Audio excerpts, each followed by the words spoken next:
Howdy Energizers, James at Energise Studios, where we're telling brand stories, engaging with customers and generating more revenue. So we are at day 2 of the Cereals Festival, which you can see behind me. What I noticed when I in the car park that they've got here, they've actually drilled, I don't know if you can see that in rows, they've drilled the grass seed into the floor. So I guess if you've got the technology to do it, why not use it? But yeah. Wouldn't mind a seed drill myself for doing the old grass creating in my back garden when the kids decide to put the paddling pool down. But anyway, day 1 has been pretty good so far. We've had some interesting moments where we've put together a camera environment filming with UV lights to show sort of like crop spray onto, you know, how it actually sticks to the crops and how the different chemicals work in order to produce that. This is day 2 with our client DeSangosse, so we're looking forward to more of the same. So I'll see if I can get my bearings from yesterday, but we were coming straight through the main gate by the John Deere tractor equipment, which I can't see around at the moment. As I don't know if you can see behind me, it's a pretty huge site. And then we've got loads of farming hardware and huge tractors and things like that. We're very much on the technical sort of side, so adjuvants that you can add to water to increase effectiveness, sort of chemistry. We're dolled up in lab coats and things, which you'll see in the actual stand when we get inside. I like things like this, where you've got there's a lot of sort of crops, you know, being grown in example patches and things like that, which we usually try to CG and create these sort of like 3D small sort of crop fields and stuff. But you can see behind me where they've just perfectly grown like an exact meter squared of, you know, any specific crop. One of the main challenges that we had yesterday was we're demonstrating something with chemicals that improves the efficacy of fertilizers and things that you add. There is a chemical process, and obviously you've got an ideal amount of time after it's been mixed, and sometimes if things are stood too long and they're not agitated, which means it's a fancy word that I've learned for mixing chemicals together, then you start to get separation. You're not quite getting the same results that you thought that you were getting before. So we've sort of had a few trial runs where it's sat for a while and it's not come out and it's not been as good, but we've figured out the process, we've ironed out the kinks, and we're looking forward to being able to show physically a massive difference between the untreated and the treated side that we've got in the demonstration chamber.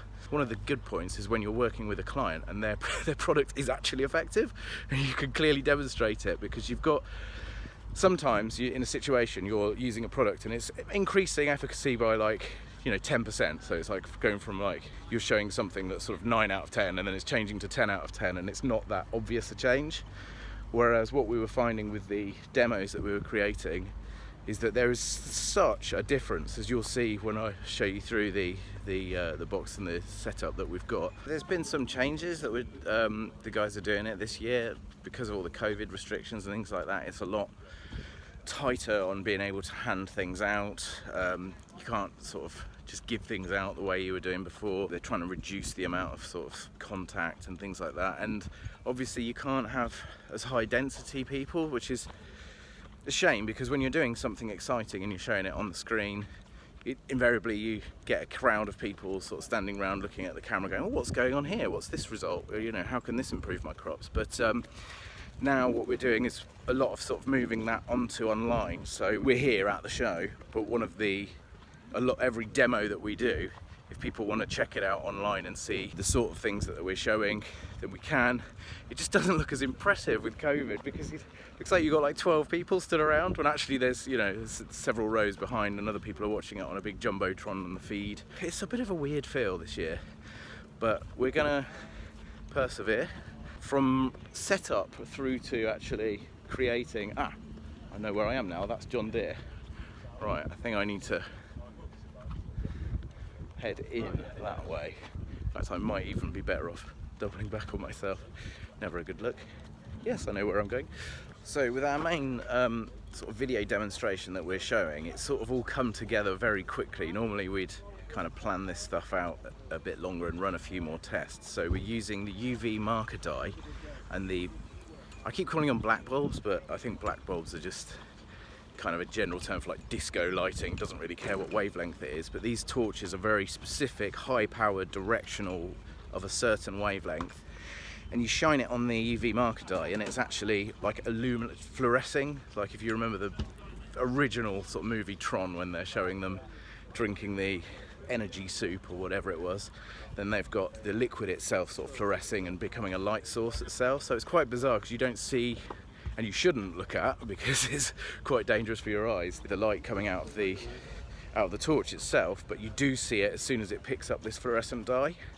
And the quantities they use, I'm very surprised as to how effective these chemicals are. It's like 1 part per 100 that we're adding into the mix, and we're testing it on just normal water, and then we're doing a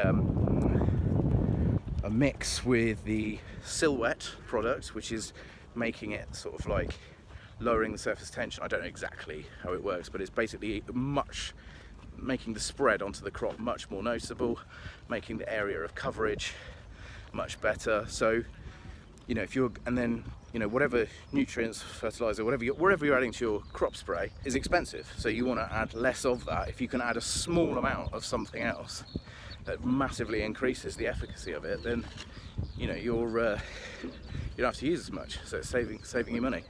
And the difference is, hopefully you'll see when we do the demo, is as clear as day. And it's because we've done it all sort of in front of everybody. You can see it's not like here's one we prepared earlier sort of situation. We've got the actual products right in front of them. They've got this roboticized sprayer, which I can just see now as we're coming up to the tent. And you can see the arm moving over, you can see the spray happening. It's all happening in exactly the same way. And then you see exactly the same process using the product as well.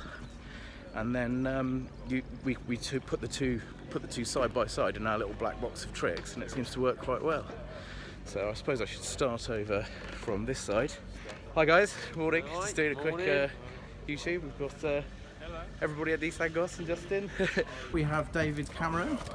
Hello David, how was your Cereals Festival? Fantastic, James, and thank you so much for coming, James. Yeah, no worries, absolute pleasure. Yeah. How have we helped you guys get your story across, or brand message, would you say? Or we took a very difficult concept, looking at spray droplets on these, which are very hard to see, and we took it from a little leaf to a great big screen. And that just was amazing, because we've been trying to do that, probably something like that, for 20 years, and you achieved it in a couple of hours. So well done and congratulations, thank you. Thank you very much, David. That's brilliant. Cool. So we've got loads of planners with their various product lines. Not quite sure what this is. We'll have to ask later. But that's exciting, and it makes a click noise. Kind of surrounded by a cool little cafe area where people can have discussions about how they can improve their yield, lower their costs, that kind of thing. We've got a sort of digital display here with some freestanding. It looks quite bright to me, but when you try and put it on a camera, it's sort of, you get most of the reflections from outside. Monitors and high brightness is a big issue when you're doing any sort of trade show like this. And then we've got like our sort of quiz where people come in and they have to fill out the answers. And this is what we should be unveiling soon today, is our black box inside with broadcast camera, tripod all set up. And then we've got the roboticized trailer with an arm inside it that I'll get some much better angles off, which whizzes across. This is the first time we've kind of got involved in live action photography. So where's Phil? Hi Brett, how are you? How was your cereals experience? Oh, very good, yeah.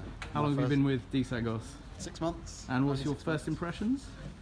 Of cereals? Well, so DeSangosse and joining the crew and all that. Yeah, it's been great. DeSangosse has been fantastic so far. Cool. And my first cereals has gone well as well. Yeah, excellent. And over here we have Phil. So Phil, where did the idea for the black box come from originally? Well, where did we start, James? So well, yeah, I suppose we do. We start with the black box came after the what's the official title for the what you're stood in front of? The SprayWise trailer, is what we calling it. The SprayWise trailer, and was that originally your idea, or where? No, not really. To be fair, there was a number of names before we actually decided on SprayWise. Adju-Van was one, but we felt that sounded a bit like a caravan. See what you so, do there, Adjuvant, Adju-Van, exactly, very nice. Exactly. Yeah.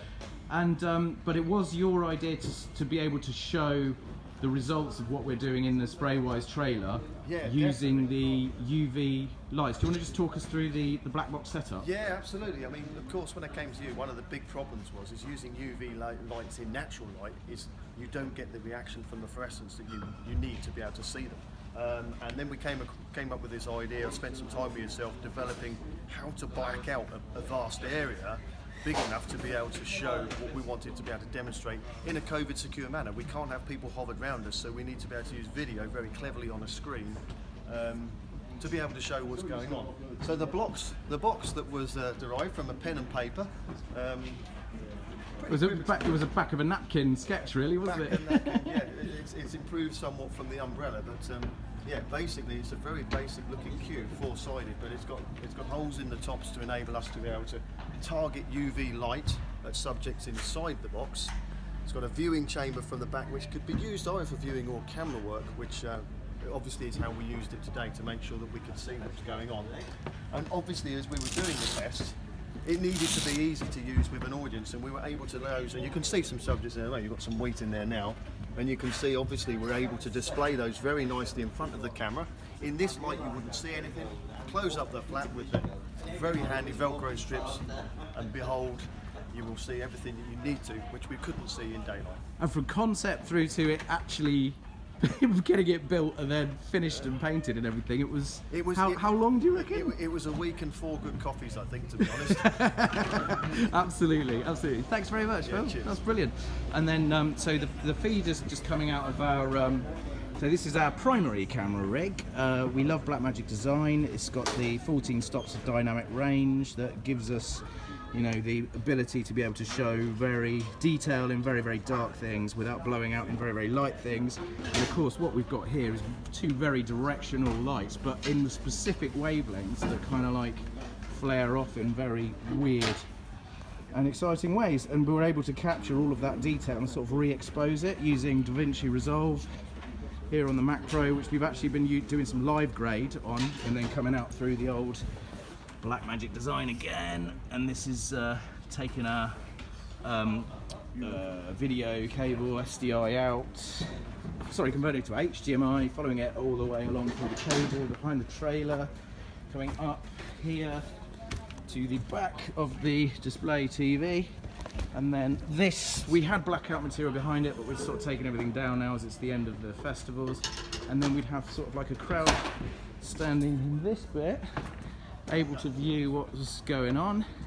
And behind it we sort of have like a chill out cafe area as well, where people can ask questions. And yeah, throughout the event we've had like a throng of people and experts to be able to answer the questions. And the beauty of being able to show what we're doing in a system like this, and then it in front of their eyes going into a, well, it's called a black box, but it's not behaving like a black box because we're being very obvious about what's going on, and they can see that the product works. There's no way we could fake that.